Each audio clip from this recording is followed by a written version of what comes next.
कुंडल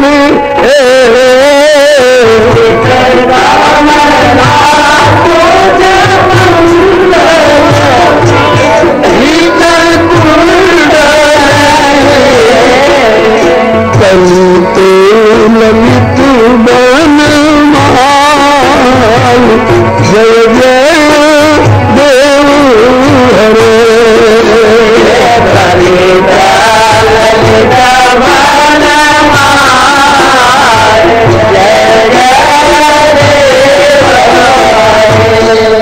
जिनके कुछ मंडल पर मणिवक्ष स्थल पर श्रित कमला, कमला आश्रित है श्रीवत्स रेखा के रूप में, इसलिए जिनका नाम ही पड़ गया है श्रीनिवास।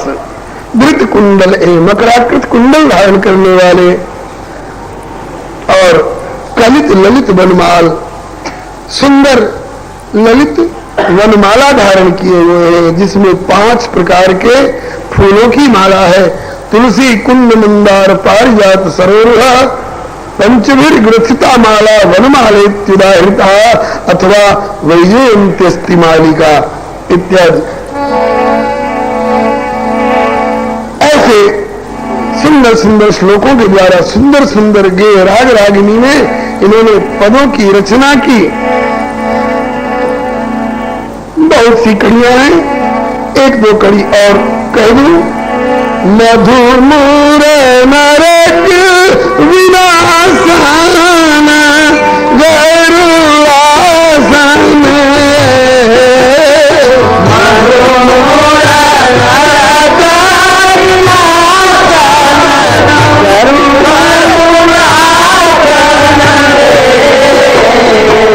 सिर फूल के निदान जय जय देव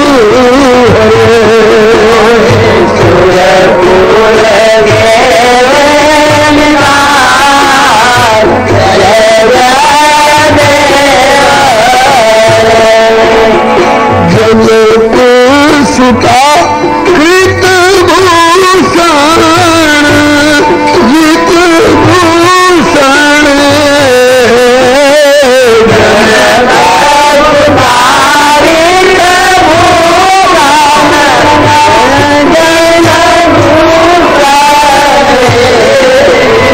समर समित बस कंठ जय जय देव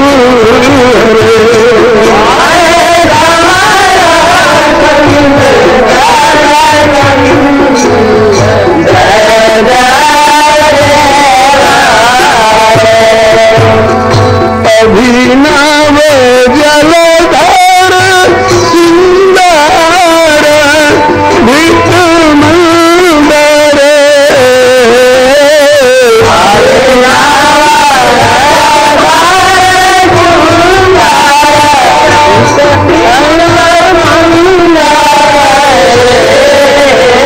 श्री मुख जय जय प्रभु राधे मुख चंद्र चकोर जय जय देव हरे राधे मुख चंद्र चकोर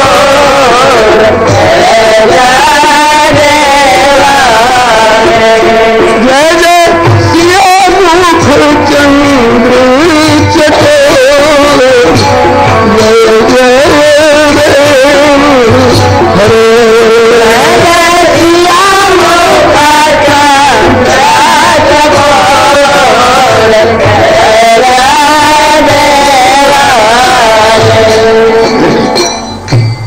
इस प्रकार की बहुत सी सुंदर सुंदर अष्टपदियों में गीत को गोविंद नाम का काव्य श्री जयदेव स्वामी जी रचना करने लग गए।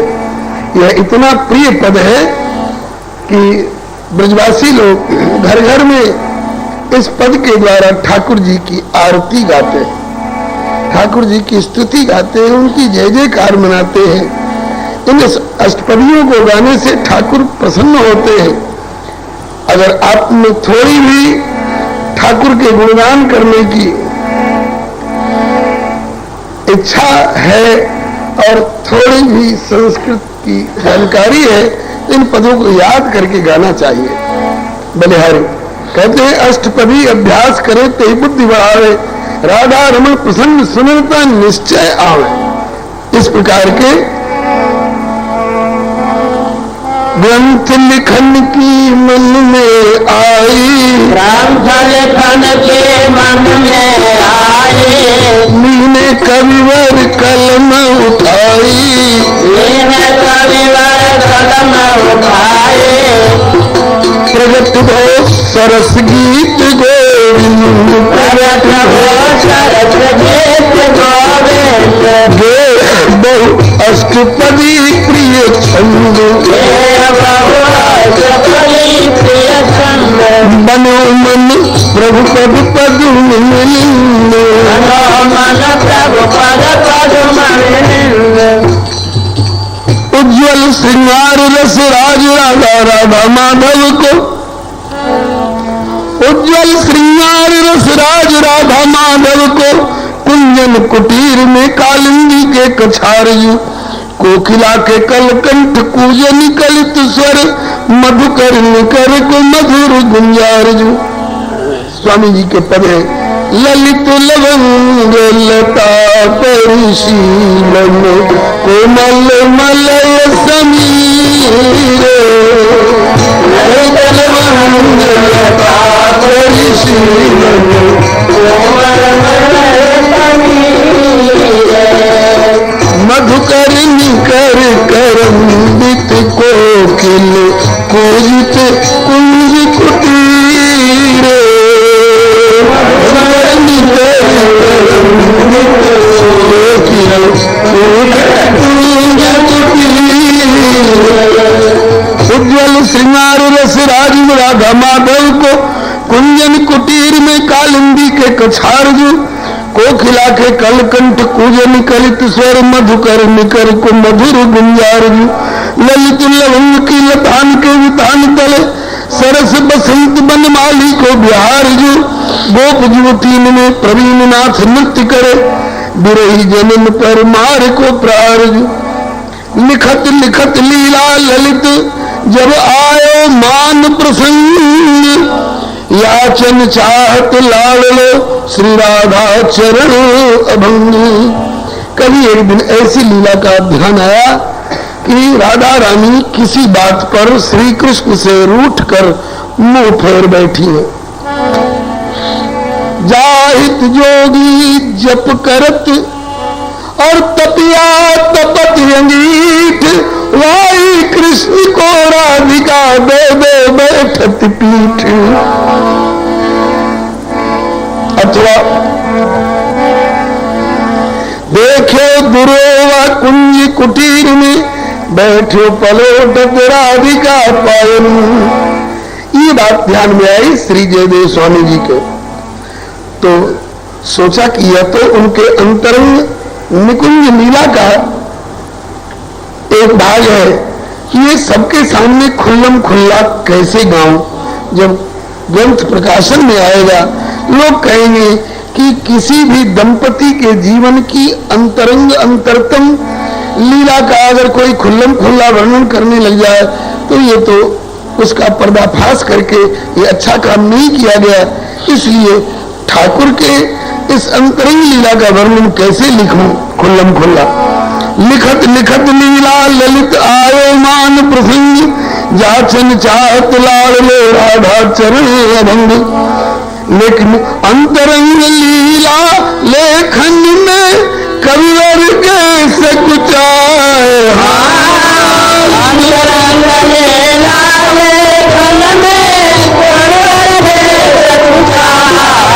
कवि कुल चूड़ामणि जय स्वामी के कौन सके गुण गाए।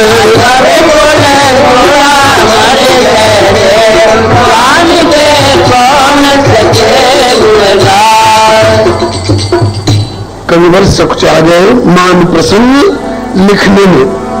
ठिठकी कलम संकोच समानी, कलम संकोच समानी, अर्धवाक्य वाणी बिरमानी, अर्धवाक्य वाणी बिरमानी।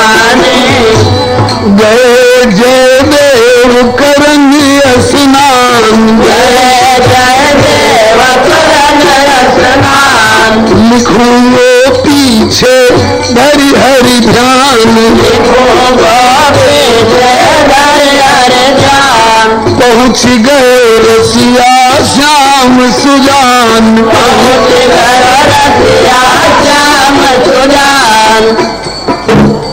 लिखते लिखते जयदेव स्वामी सकुचादेव यह मान लीला का प्रसंग खुलकर कैसे लिखूं।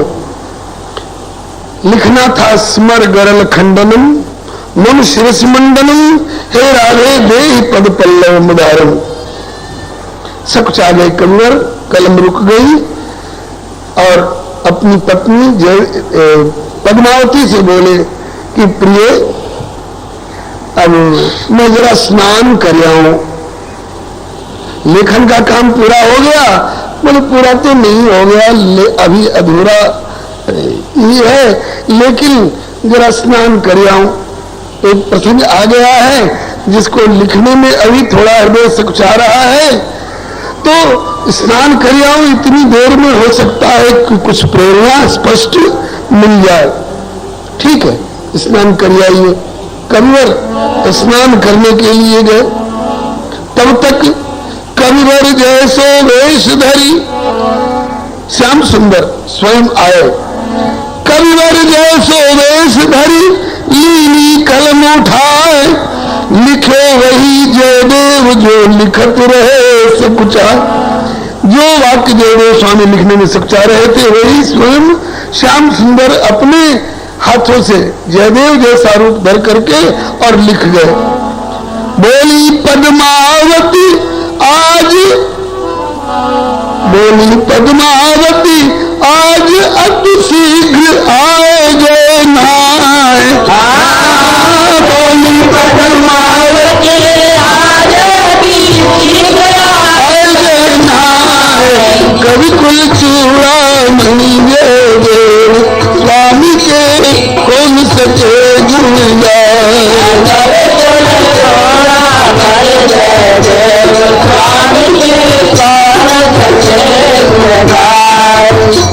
जयदेव स्वामी तो स्नान करने गए, बिल्कुल गए, तब तक श्याम सुंदर जयदेव स्वामी जी का रूप धर करके आ गए। जयदेव स्वामी को इतनी जल्दी लौटा हुआ देखकर पद्मावती जी पूछ बैठी, आज बड़ी जल्दी नहाए के आ गए। तब ठाकुर जी बोले, कहे श्याम अधवर में आए, श्याम अधवर में आयो, अर्ध श्लोक सुपूर्ण लिखाए,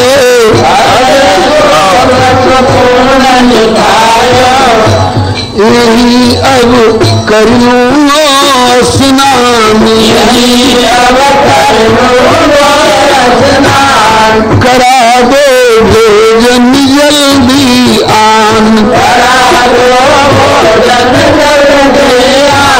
भेद पद्मावती सकी न जान, भेद पद्मावती सकी न जान। पद्मावती जी ने पूछा भी, आज बड़ी जल्दी स्नान करके आ गए। बोले अभी स्नान करके नहीं आए, जा रहा था स्नान करने, तब तक आधे रास्ते में इन्हें ध्यान आया कि भाई लिख ही लो, नहीं तो कहीं यह चरण भूल न जाए। ये बहुत महत्वपूर्ण लगी बात, तो कहीं भूल न जाऊं, इसलिए आधे रास्ते से आ गया और लो श्लोक भी पूर्ण कर दिया। और अब यही स्नान कर लूंगा, तैयारी हो गई हो तो जल्दी भोग लगा करके, जब तक मैं स्नान कर रहा हूं तब तक तुम भोग अर्पण करके और मुझे कुछ खिला दो, भूख लग रही है। जो आज्ञा कही परस के भोजन प्रभु जिमाए, पूर्ण तृप्त कराए के सभी विधियो अचराए। परोस परोस के जिमाई पूछ पूछ करके और क्या लाऊं और क्या लाऊं, थोड़ा और ले लीजिए। खुद पूर्ण तृप्त भोजन कर लिए।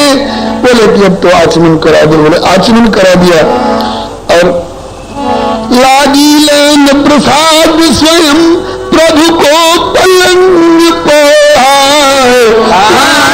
लागी लेन प्रसाद प्रभु को पलंग पोहाए। कभी कोई चूड़ा नहीं ये स्वामी के कौन सके जुड़ा। स्वामी के कौन सके भोजन करा करके आचमन करा करके पलंग पर वो पौधा दिया। बोले थोड़ा विश्राम कर लीजिए। हाँ विश्राम कर लीजिए। और मैं पलंग पर पौधा करके और पद्मावती जी उस थाल में स्वयं भोजन करने लग गई। इतने में कविवर घर आए, इतने में कविवर घर आए, भोजन करत देख चकराए, भोजन करत देख चकराए, नित्य जो जीमति मोहि जिमाए, नित्य जो मत मोहि जिमाए, आज पहले प्रसाद रही पाए, आज पहले प्रसाद रही पाए, और मेरा की मोहि नहीं रही सकुचाए, रख मोहि रही सकुचाए। जयदेव स्वामी जी लौट करके आए और देखा कि आज पद्मावती पहले भोजन कर रही है। रोज तो हमें खिला करके खाती थी, आज मैं अभी स्नान करके आया तब तक आज इनको इतनी भूख लग गई कि आज पहले स्वयं जीम रही है। और मुझे आया हुआ देख करके और उठकर खड़ी भी नहीं हुई और सकुचाई भी नहीं। ये क्या बात है? ऐसे ऐसा तो ये कर नहीं सकती लेकिन कर रही है। क्यों कर रही है? बोले आज बात कोई नई घटना घटी अवश्य, तो क्या करें? बोले पद्मा ही ते क्यों नहीं लीजे पूछ रहस्य, इन्हीं से क्यों नहीं पूछ लूं? तो पूछ बैठे। क्यों देवी यह नई रीति कैसे लीनी अपनाए,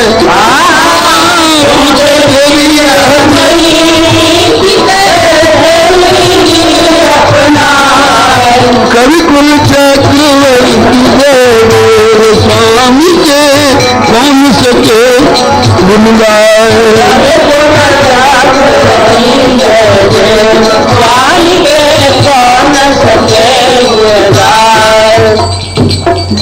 जयदेव स्वामी पूछ रही है क्यों देवी आज ये नया तरीका कैसे अपना लिया? क्या नया तरीका अपनाया स्वामी? बोले तुम मुझे जिमाए बिना तुम पहले कैसे जिम रही हो? तो कहती अब वो उल्टा चार्ज इन्हीं पर आ गया। पद्मावती कहे कर जोरी, पद्मावती कहे कर जोरी, कैसे आज भई मत भोरी, कैसे आज भई मत भोरी, स्वयं अभगर महाराज पे आए, स्वयं महाराज पे आए, आप ही लिखे श्लोक बनाए, आप ही लिखे श्लोक बनाए, गए क्यों इतने शीघ्र भुलाए गए, नाथ आपको जिमाए बिना मैं जीमती नहीं हूं, तो आज आपको जिमाए बिना मैं पहले कैसे जीम लूंगी? आपको जिमा के जीम रही हूं। अरे बोले मैं तो अभी आ रहा हूं स्नान करके, तुमने जिमा किसको दिया? तो कहती है कि नाथ आप ही तो आधे रास्ते से लौट करके आ गए थे। मैंने पूछा ही कि आप आधे रास्ते से कैसे आ गए? आज बड़ी जल्दी आ गए? बोले हाँ ध्यान आ गया कि श्लोक पूरा करके जाओ। कि ये स्नान भोजन ही और दीने मोहि प्रसाद, सोई प्रसाद में पा रही अद्भुत या को स्वाद। आप भोजन किए, आचमन किए, पलंग पर पौधे में आपको भोजन करा के आचमन करा के पलंग पर पौधा के अब आपका ही प्रसाद ले रही हूं, और फिर आप कहते हैं कि मुझे जिमाए बिना कैसे जीम रही हो? कौन देव माया लागी अर्दी मति भर माया, कौन देव माया लागी मति भर माया, कवि कुल चूड़ामणि स्वामी के कौन सके गुण गाए, कवि कुल चूड़ामणि स्वामी के कौन सके गुण गाए। ये कह रही माया लग गई है जिससे कि इतनी जल्दी भूल गए आप आकर के लिखे श्लोक पूरा किए, भोजन किए, स्नान किए, भोजन किए, पलंग पर पौड़े और अब इतनी जल्दी भूल गए। कहते हैं कि अभी मैं भोजन किया नहीं, तुम कैसे कर रही हो।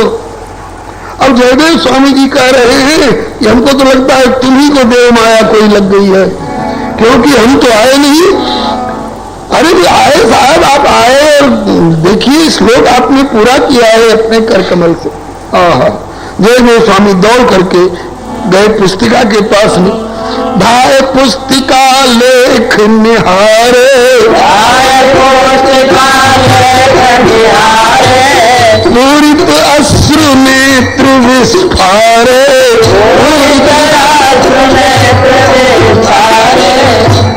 दिव्य अक्षर छलिया के देख,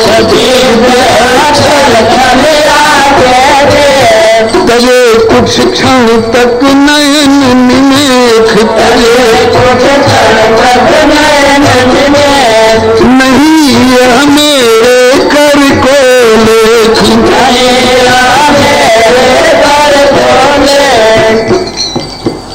पहले तो अक्षर देखे, कहा कि हाँ श्लोक की पूर्ति तो हो गई है, लेकिन मैं तो आया नहीं, मैंने तो लिखा नहीं, मेरे हाथ के अक्षर है नहीं, और श्लोक पूरा हो गया है, तुमने स्नान कराया, भोजन कराया, पलंग पर पौड़ाए।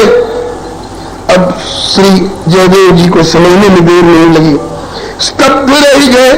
कहा कि पलंग पर पौड़ाए, बोले अभी आप पलंग पर पौड़ रहे थे। जाकर पलंग में आ रहा तो पलंग सोना था, लेकिन लक्षण से लगता था कि सुंदर बिछा हुआ पलंग, उस पर कोई सोया था जरूर अभी 2 क्षण पहले। लक्षण से समझ गए जरूर। तो क्या हुआ, कैसे हुआ?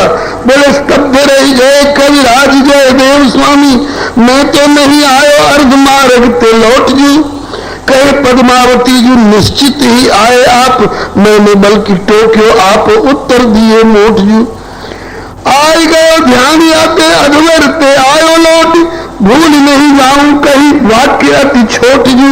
पूर्ण करी कविता नहाए खाए पौड़े अभी, परी अब कैसे स्मृति पटल पे ओट जू। समझ गए जय देव जू कि मेरो रूप बनाए, छलिया ठाकुर लिख गए मम संकोच मिटाए। अब समझ गए कि मेरा रूप भर करके आज ठाकुर जी आए थे और स्वयं इनके हाथ की रसोई खा गए, इनको दर्शन दे गए। मैं भागा वैसे ही रह गया। चलो दर्शन नहीं कर सका तो उनके भोजन के बाद उनके थाल का प्रसाद तो शेष है। कहा कि अब तो वो जूठी कर चुकी है। अरे कहा कि उनके नहीं है, दुनिया जूठी कर दे, लेकिन प्रसाद तो उन्हीं का है। घाट और पार्वती हुए पद्मा जी के थाल में से लागे खान प्रसाद, थाल पे झपट उठाए उठाए, लागे खान प्रसाद, थाल पे झपट उठाए उठाए। कविकुल चूड़ामणि जयदेव स्वामी के कौन सके झूला, कविकुल चूड़ामणि जयदेव स्वामी के कौन सके। पद्मावती बहुत सकुचाई, पद्मावती बहुत सकुचाई, स्वामी मोर जूठन रहे खाई, स्वामी मोर जूठन रहे पाई। हाँ नाथी क्या कर रहे हैं, मेरा जूठा आप खा रहे हैं। तब कहे तब करिवर भरी आह्लाद, तब करिवर भरी आह्लाद, कृष्ण को है प्रत्यक्ष प्रसाद, कृष्ण को है प्रत्यक्ष प्रसाद। तभी तो लगे अलौकिक स्वाद, तभी तो लगे अलौकिक स्वाद। मेरे रूपधारी प्रभु दर्शन दिए तुम्हें, मांग के आरोग्य भोग देवी तुम धन्य जू। जूठन तुम्हारो नहीं कृष्ण को प्रसाद जानी, जबर न लियो कछ सोचो नहीं अन्य जू। नटवर नागर दिखाए गए नाटक सो, छद्म धरि छरिदे में एक वे अनन्य जू, ध्यान में न आवे शीघ्र देव और मुनिंद्र होके, शिव सनकादिबंध समरथ शरण्य जू। जो मेरे मन में रही लिखत रहूं सकुचाए, निज कर कमलन लिख गए सोई प्रभु जा दोहराए। क्या लिख गए? बोले दय पद शीस जय जय मस्तक निज मस्तक पर पिया चरण धरि प्यारी नहीं मनाए। निज मस्तक पर पिया चरण धरि प्यारी नहीं मनाए। कवि कुल चूड़ामणि देव स्वामी के कौन सके जुड़ा।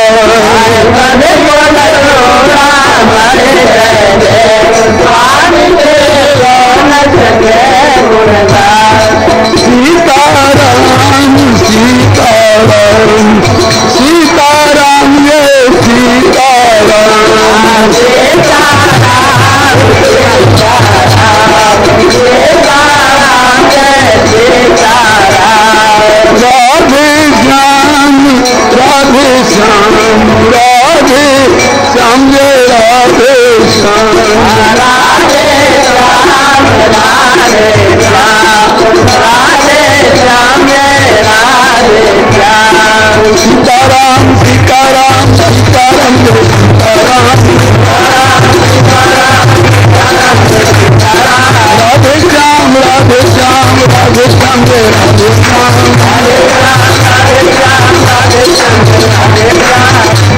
जय सीताराम जय सीताराम जय राधे श्याम जय राधे श्याम सीताराम जय सीताराम जय सीताराम जय सीताराम सीताराम जय राधे श्याम राधे राधे श्याम जय राधे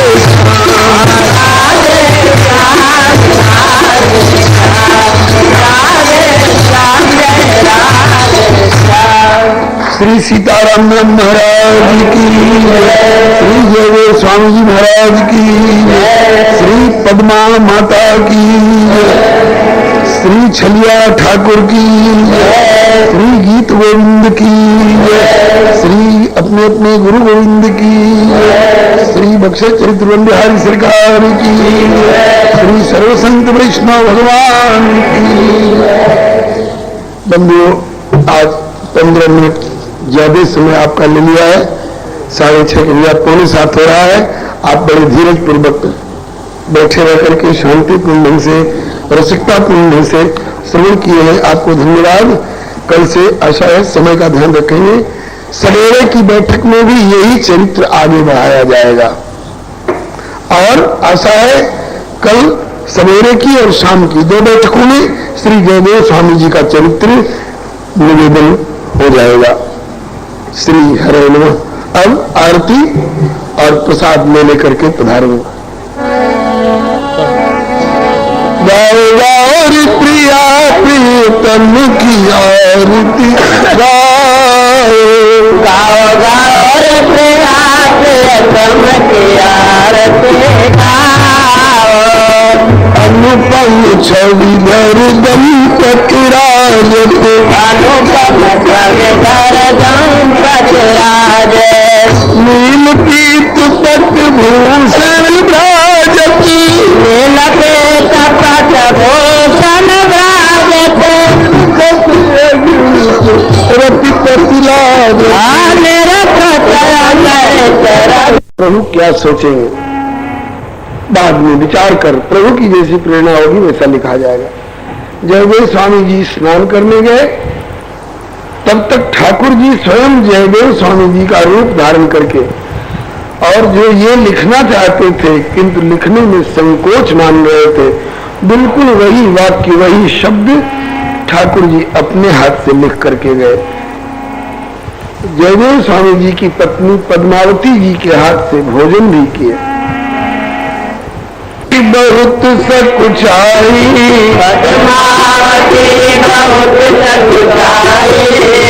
नाथ मोर जूठन रहे खाई, नाथ मोर जूठन रहे खाई। कहे तब कविवर बड़ी आह्लाद, कहे तब कविवर बड़ी आह्लाद। कृष्ण को है प्रत्यक्ष प्रसाद, कृष्ण को है प्रत्यक्ष प्रसाद। तभी तो लगे अलौकिक स्वाद, तभी तो लगे अलौकिक स्वाद। देवी मैं आपका जूठन नहीं खा रहा हूँ, मैं तो कृष्ण मेरे रूप में आए हुए छद्म वेशधारी अपने प्रभु का मेरे रूपधारी प्रभु दर्शन दिए तुम्हें, मांग के आरोग्य भोग देवी तुम धन्य जू। जूठन तुम्हारो नहीं कृष्ण को प्रसाद जान, जब रन लियो कछु सोचो नहीं अन्य जू। नटवर नागर दिखाए गए नाटक सो, छद्म भरी छरिवे में एक वे अनन्य जू। ध्यान में न आवे शीघ्र देव और मुनिंद्र के, शिव सनकादिबंद समर्थ शरण्य जू। और फिर जयदेव स्वामी जी ने बताया कि पद्मा जो मेरे मन में थी वही ठाकुर भी लिख गए। जो मेरे मन में रही लिखत रहो सकुचाय, निज कर कमल में लिख गए सोई प्रभु जा दौराए। निज मस्तक क्या लिखना चाह रहे थे, बोले कि निज मस्तक पर प्रिया चरण धरी प्यारी लई मनाए।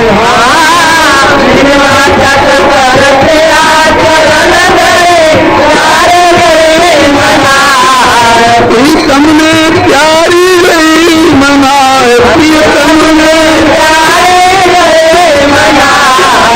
कवि कुल चूड़ामणि जयदेव स्वामी के कौन सके गुण गाए।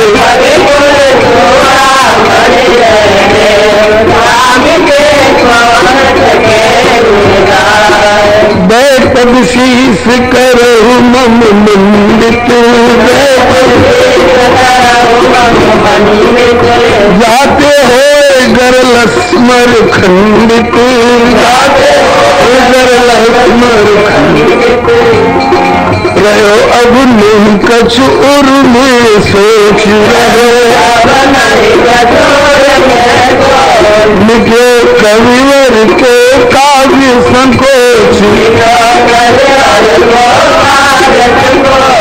नई कविता में आई लोच, नई कविता में आई लोच। जयदेव स्वामी जी ने सोचा कि जब प्रभु स्वयं अपनी इस अंतरंग लीला को खुलकर लिखना और लिखवाना चाह रहे हैं तो मैं संकोच क्यों मानूं। अब कविता में एक नया चमत्कार आया। इस घटना की चर्चा व्यापक हुई।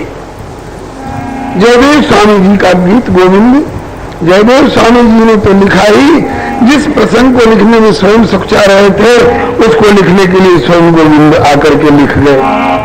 घटना चर्चित हो के भई भुवन विख्यात, ठाकुर को प्रिय ग्रंथ यह सुनवे को ललचात। ये ग्रंथ ठाकुर का प्रिय ग्रंथ है, इसे सुनने को ठाकुर ललचाते हैं। यही विधि गीत गोविंद को जग में आदर दियो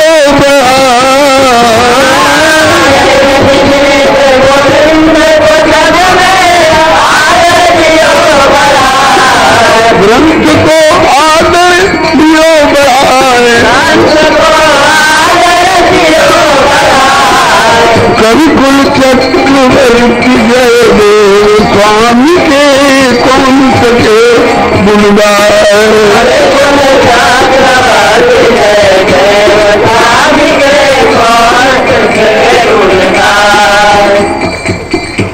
ये प्रचुर है तीन लोक गीत गोविंद उजागर की व्याख्या हुई।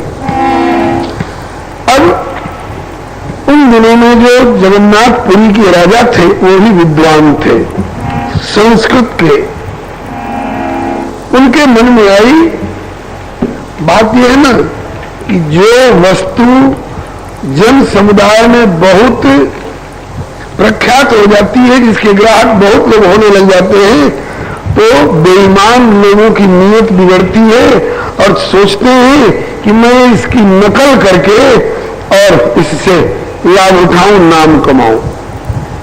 जब लोगों को ये पता चला कि गीत गोविंद ठाकुर जी का बड़ा प्रिय ग्रंथ है, तो उस जगन्नाथपुरी के विद्वान राजा ने सोचा कि मैं भी गीत गोविंद नाम का एक काव्य लिखूं। और लोगों ने जयदेव स्वामी जी के ग्रंथ को तो किनारे करके और अपने गीत गोविंद का प्रचार कर दूं कि जिस गीत गोविंद से प्रभु को प्यार है वो गीत गोविंद ये है जो मैंने लिखा है।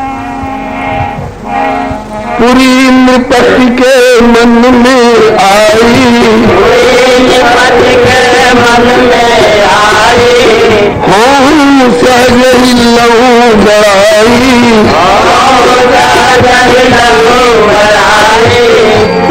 लिखे एक अपर गीत गोविंद,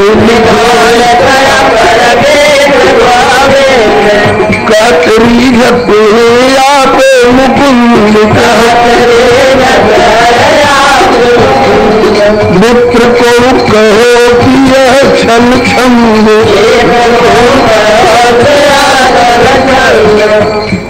राजा ने भी एक गीत गोविंद नाम का संस्कृत पद्य में काव्य लिखा और सभा बुलाई, अपने राज्य भर के ब्राह्मणों को बुलाया और कहा कि जिस गीत गोविंद से प्रभु को प्यार है वो गीत गोविंद ये है, मेरे द्वारा लिखा हुआ, इसका प्रचार करो। संयोग की बात, उसी सभा में एक पंडित ऐसे भी थे जिन्होंने श्री जयदेव स्वामी जी के गीत गोविंद को हृदयस्थ कर रखा था। पंडित जी ने देखा कि और लोग भले राजा के धोष धमकी में आकर, प्रलोभन में आकर के हाँ हाँ हुजूर कह दे तो कह दे, लेकिन मैं तो ऐसा नहीं कर सकता। जो यथार्थ है मैं तो उसी को सन्मुख रखूंगा। वो पंडित जी अड़ गए, कहा कि जयदेव स्वामी जी की गीत गोविंद की प्रति असली मेरे पास में है, जिसको सुनने के लिए गोविंद भगवान ललचाते रहते हैं। ये आपने जो गीत गोविंद नामक ग्रंथ लिखा है ये बाद का है, बनावटी है, नकली है। असली के सामने नकली नहीं चलेगी। लोगों ने सोचा कि अब तो राजा इसकी गर्दन उड़ाएगा, लेकिन जयदेव स्वामी जी जैसे संत और उनके ग्रंथ पर भगवान की प्रेरणा से इतना जोर दे करके ये ब्राह्मण दावा कर रहा है कि असली गीत गोविंद तो जयदेव स्वामी जी का है। बहुत से पंडित लोग जयदेव स्वामी जी के समर्थक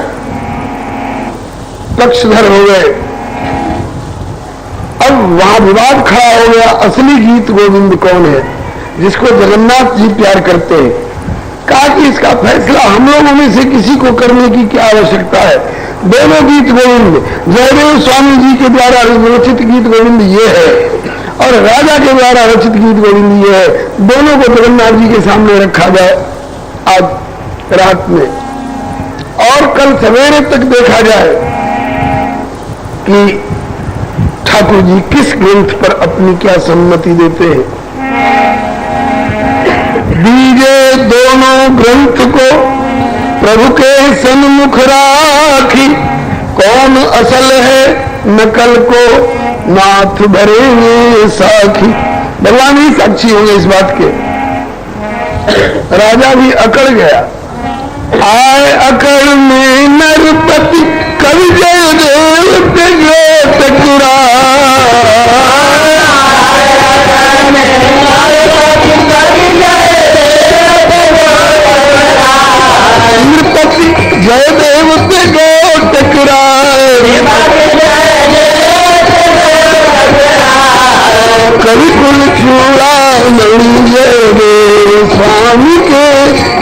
सके गुण गाए।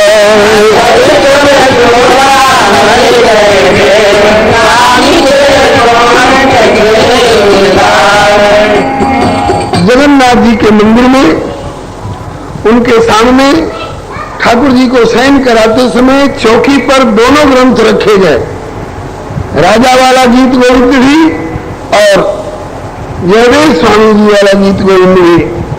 प्रभु से प्रार्थना की गई, नाथ इन दोनों में आप अपनी सम्मति दीजिए, आपका प्रिय कौन सा गीत गोविंद है, राजा वाला कि जयदेव स्वामी जी वाला।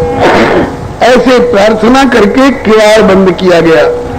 दोनों पक्ष के लोग फाटक पर सोए ताकि कोई इधर उधर न करने पावे, और दोनों पक्ष के सामने अगले दिन फाटक खोला गया तो क्या देखा लोगों ने, कि नरपति की प्रभु नीचेदारी, कविवर की निज उर पर भारी,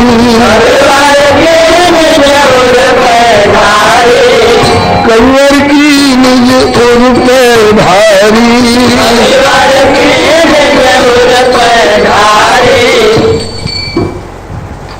जयदेव स्वामी जी वाले गीत गोविंद को तो राजा जगन्नाथ जी ने उठाकर अपने हृदय से लगा रखा है। लोगों ने देखा, राजा भी था, विपक्ष भी था, और भी बहुत से लोग साक्षी रूप में थे।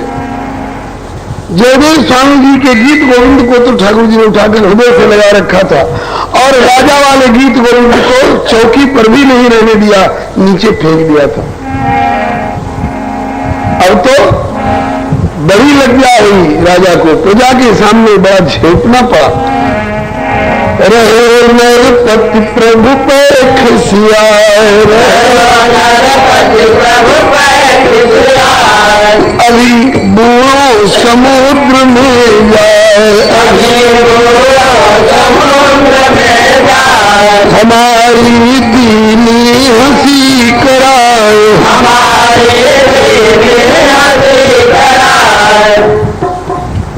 राजा को इतनी गिलानी हुई कि कहा कि अब मैं जा रहा हूं समुद्र में डूबने के लिए। अरे मैंने भी तो गोविंद का ही गुणगान किया था। चलो, जयदेव स्वामी के गीत गोविंद को हृदय से आपने लगाया, हमारे गीत गोविंद को हृदय से नहीं लगाते तो कम से कम नीचे चौकी पर तो रहने देते, लेकिन चौकी पर भी नहीं रहने दिया, उठा करके नीचे फेंक रखा है। अब इस गिलानी में मैं प्राण त्यागने जा रहा हूं। जगन्नाथ जी ने परिकर भेजे, जाओ उसे समझाओ, व्यर्थ प्राण दे रहा है, प्राण त्यागने से उसके ग्रंथ का उत्कर्ष नहीं बढ़ जाएगा, उसको कुछ हाथ नहीं लगेगा, बल्कि कुछ खो देगा। क्यों? बोले प्रभु संत से स्पर्धा करी खोटी करी, बोले प्रभु संत से स्पर्धा करी खोटी करी, बोले प्रभु संत से स्पर्धा करी खोटी करी, बोले प्रभु संत से स्पर्धा करी खोटी करी। चाहे तो जो बड़ाई तो उन्हीं को अनुगामी हो, चाहे जो बड़ाई तो उन्हीं को अनुगामी हो। बूढ़ के मरे तो आत्महत्या को दोष लगे, लोक में कलंक नहीं भल परिणामी हो, द्वादश सर्ग जयदेव जी के ग्रंथ माही,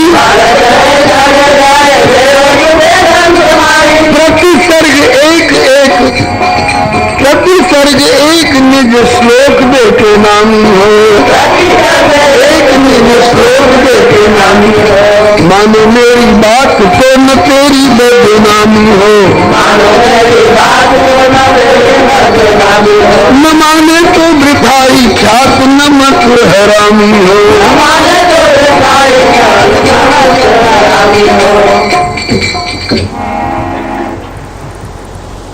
ठाकुर जी ने ये संदेश दिया उस राजा को, क्यों व्यर्थ प्राण गंवा रहा है, प्राण त्याग के आत्महत्या के देश में तू प्रेत योनि को प्राप्त होगा, इससे तुझे क्या मिल जाएगा। और ये जो तेरा तर्क है कि मैंने भी तो हे गोविंद आप ही का गुणगान किया है अपने ग्रंथ में, ठीक है, मेरा गुणगान करना बुरा नहीं है, वो तो अच्छा है, लेकिन बुरा तुमने ये किया कि जयदेव स्वामी जी जैसे संत से तुमने ईर्ष्या की, होड़ लगाने लगा और अपने ग्रंथ की महिमा को बढ़ाना ये सोचा तो तुमने, ये बुरा तो नहीं किया, लेकिन जयदेव स्वामी जी के गीत गोविंद की महिमा को मटियामेट कर दो, ये तुमने बुरा सोचा। किसी भी संत की कौन कहे, एक साधारण व्यक्ति को भी अगर कोई ढकेल करके गिरा करके चाहे कि हम ऊपर उठ जाए तो उसके लिए मर्यादा है। तुलसी निज की रति चहे कर की रति को खोए, तिनके मुंह मस लागी है मिटे न मरी है धो। दूसरों की कीर्ति पर अलकतरा फेर करके, दूसरों की कीर्ति पर कालिख और धूल डाल करके अपनी कोई कीर्ति अगर चाहता है तो उस ऐसा करने वाले के मुंह पर ऐसी कालिख लगेगी कि सातों समुद्र का जल खत्म हो जाएगा धोते धोते, लेकिन उस अभागे के मुंह की कालिख नहीं मिटेगी। अपनी कीर्ति चाहना बुरा नहीं है, लेकिन ऐसे संत की कीर्ति को नष्ट करके मेरी कीर्ति हो, ऊपर उठने की इच्छा रखना अच्छा है, प्रयास करना अच्छा है, लेकिन ऊपर उठे हुए को ढकेल कर नीचे दबोच करके ऊपर उठने की इच्छा और प्रयास गलत है। हम आगे निकल जाएं, इसके लिए आगे वाले को ढकेल कर पीछे कर दें और आगे निकले, ये चेष्टा बुरी है। तुम अपनी रफ्तार बढ़ाओ, तुम अपने व्यक्तित्व को इतना ऊंचा बनाओ कि और लोग तुमसे पीछे रह जाएं, ये तो गलत नहीं है, लेकिन तुम श्री जयदेव स्वामी जी की कीर्ति को नष्ट करके और अपनी कीर्ति चाह रहा था, इसलिए तेरे लिए ये रुख मुझे अपनाना पड़ा। संत से स्पर्धा करके आज तक कोई सुखी हुआ नहीं है।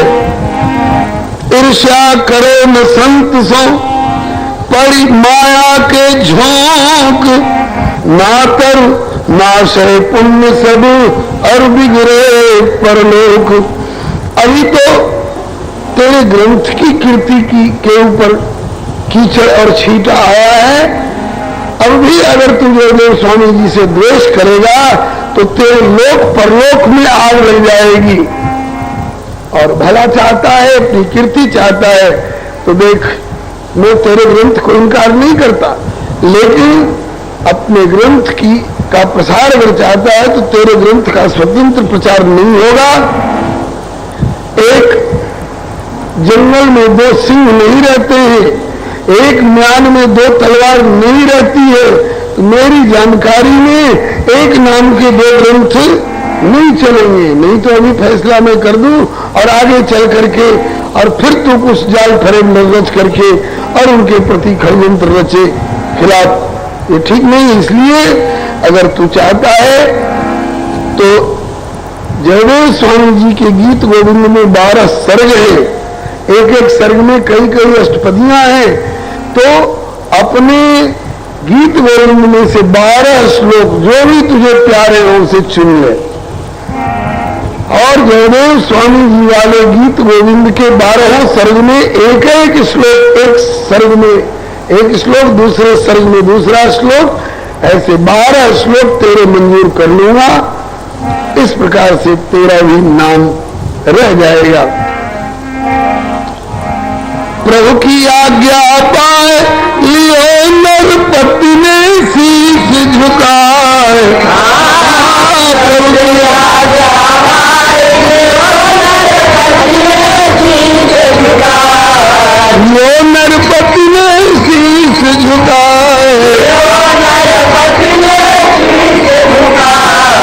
कवि कुल चक्रवर्ती स्वामी के कौन सके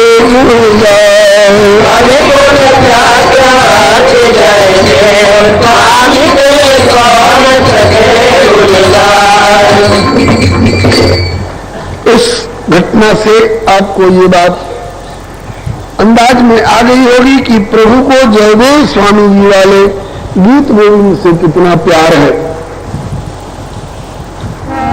अब इस गीत गोविंद की महिमा के बारे में एक दो घटना और बताते हैं।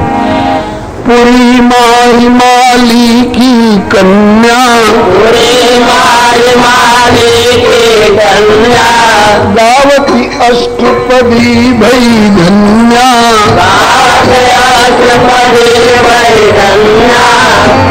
फिरत पाछे पाछे गोपाल, कहत आछे वो विरह बिहार, गीत गोविंद के गीत कमाल, गीत गोविंद के गीत कमाल। इस घटना को श्री प्रियादास जी ने इस प्रकार वर्णन किया है भक्तमाल के टीका में।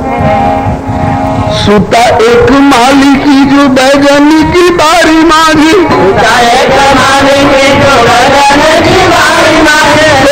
बनमाली गावे कथा सर्ग 5 की, दोनों जगन्नाथ पाछे काछे अंग में जगा, अच्छे कहीं घूमे सुधियावे बिरह आस की, फटपट देख नृप पूछी अहो भय कहा, जानत न हम अब कहे बात सांस की, प्रभु ही जनाई मन भाई मेरे वही गाथा, न्याय वही बाल की को पाल की में नाच की।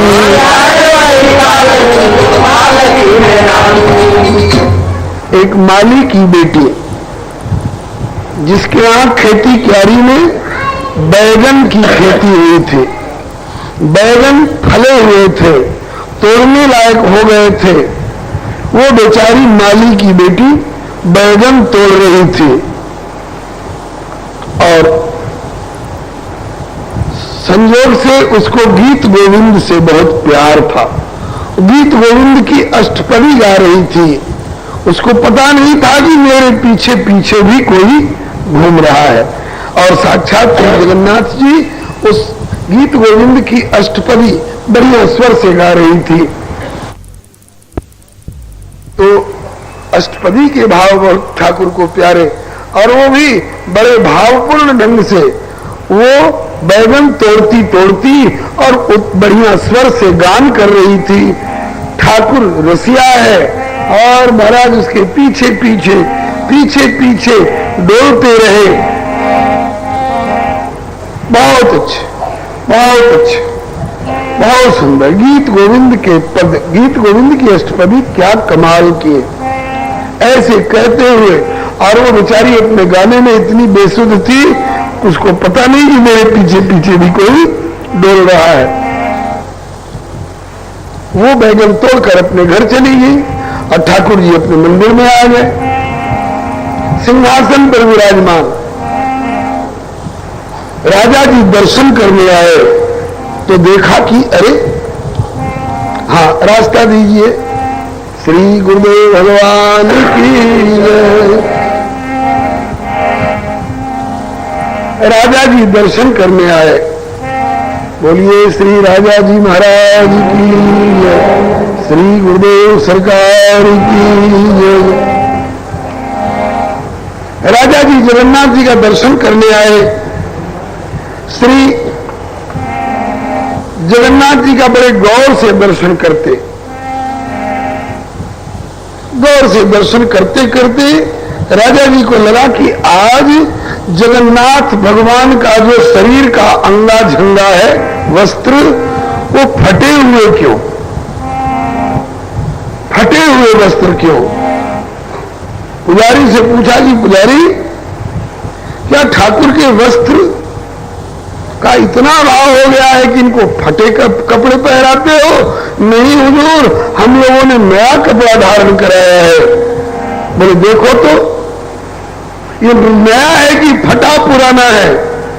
और देखे पुजारी जी तो सारे कपड़े फटे हुए हैं। कहा कि हुजूर ये तो फटा हुआ है।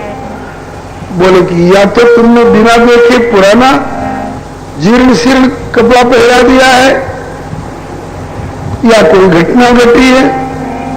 बोले हुजूर हमने पहराए थे तो बिल्कुल नया कपड़ा था, हमें कोई भ्रम नहीं, कोई विस्मृति नहीं। तो कहा कि फटे कैसे? तुम दंड के भागी लगते हो। जगन्नाथ जी का अभिष्ट कुछ और था। अधिक बढ़ावत आपते जन महिमा रघुवीर, शबरी पगड़ज परस्ते शुद्ध भयो शरीर। ऐसे ही आज जयदेव जी और जयदेव जी के काव्य गीत गोविंद का उत्कर्ष बताने के लिए, इस ग्रंथ के प्रति अपनी प्रियता को प्रकट करने के लिए श्री ठाकुर जी बोल पड़े, पुजारी का दोष नहीं है राजन, इनने तो नए वस्त्र ही धारण कराए थे, तो ये फटे हुए कैसे दिखाई पड़ रहे हैं? बोले वो कैफियत में दे रहा हूं। फाटे अंग झंडा देखी पूछत पुजारी आज, कैसे वस्त्र अस्त व्यस्त बोले तब लाल जू। बैगन की बारी माही घूम घूम घूम घूम, गावे एक छोरी गीत गोविंद रसाल।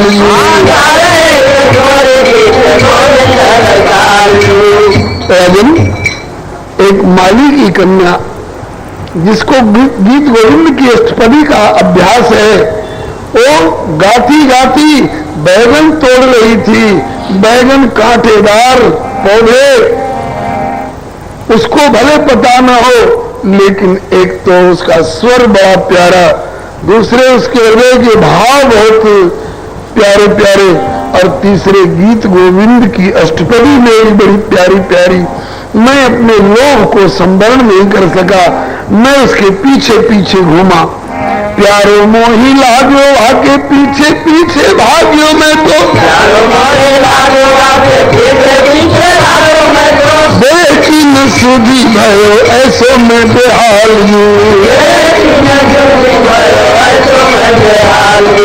बैगन के काटे लाज वस्त्र मेरे फाटे अब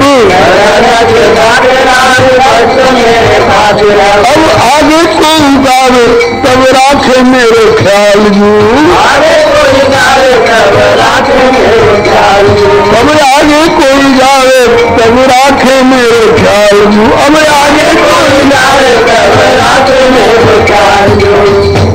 राजन, न पुजारी का दोष है न उस माली की कन्या का दोष है।